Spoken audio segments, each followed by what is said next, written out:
know, there have always been gay people. We were just so deep in the closet that we didn't know each other. And then World War II happened. We enlisted and we found each other.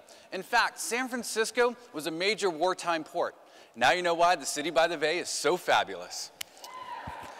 And after the war, many of us took government jobs. An astronomer by the name of Frank Kameny was fired from his job in 1958 simply because he was gay. Well, rather than cower, he became an organizer and an activist, and 50 years later, President Obama would formally apologize to him, and on Monday, he's going to sign an executive order banning any company that does business with our government from ever doing that again. Well, how did we get here? At an era when LGBT Americans were getting fired from their job, in 1978, Harvey Milk became the first openly gay elected official in California. He was so gifted and so inspiring that a homophobic former colleague shot and killed him. Shortly after Milk's death, American was confronted with the AIDS crisis. It forced LGBT Americans out of the closet to confront and protest a government that seemed to care so little about the rising death toll. I mean, imagine if nearly all of your friends died in just a few short years. For many LGBT Americans, that's what the 80s were like. AIDS killed an entire generation of gay men, but it also gave rise to a whole new generation of LGBT activists who fight for the rights that even we have today. This is Barney Frank in 1987, and that's me in 1987. Barney came out that year, and he was reelected another 12 times.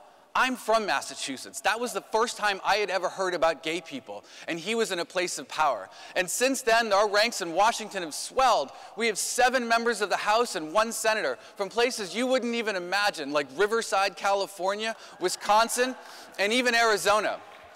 But we have a lot of work to do. We only have 2 women and only 1 person of color, and no Republicans. Oh, trust me, gay Republican makes my skin crawl. But as Barney Frank would say, if you're not at the table, then you are on the menu. And they don't make it very easy for us either. This is State Representative Mike Fleck, one of only 2 openly gay Republican state legislatures in the country. He came out after his re-election in 2012, but this year, he lost his primary to an anti-gay Tea Party.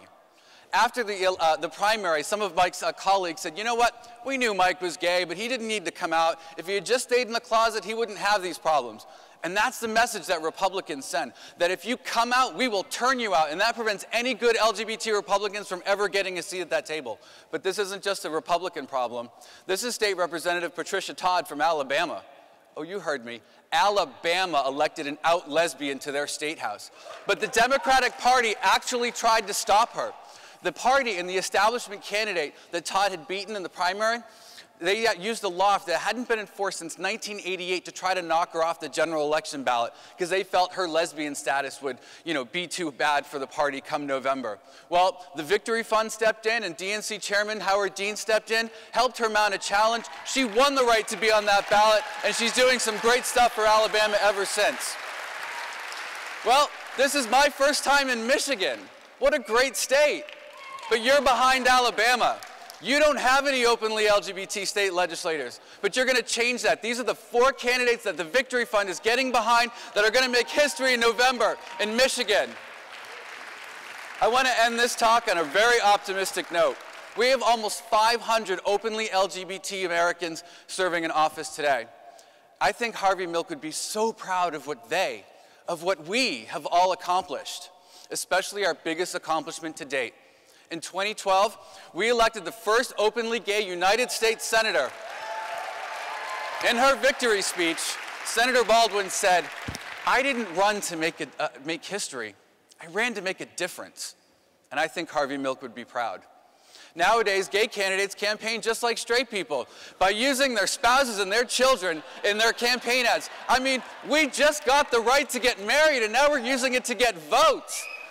And I think Harvey Milk would be proud. I don't think he thought he was going to end up on a stamp, though. Last month, the Postal Service unveiled the Harvey Milk Forever stamp, the first time an openly gay man has ever had that honor. My partner, Drew, and I went to a reception celebrating the release of the stamp. Well, Drew works at the Secret Service. He said to me that night that if it wasn't for the work of Harvey Milk and everybody that has come since, that he wouldn't have that privilege of working there. I think Harvey Milk would be proud, and I know he's smiling right now knowing millions of Americans are licking his backside. Thank you, everybody.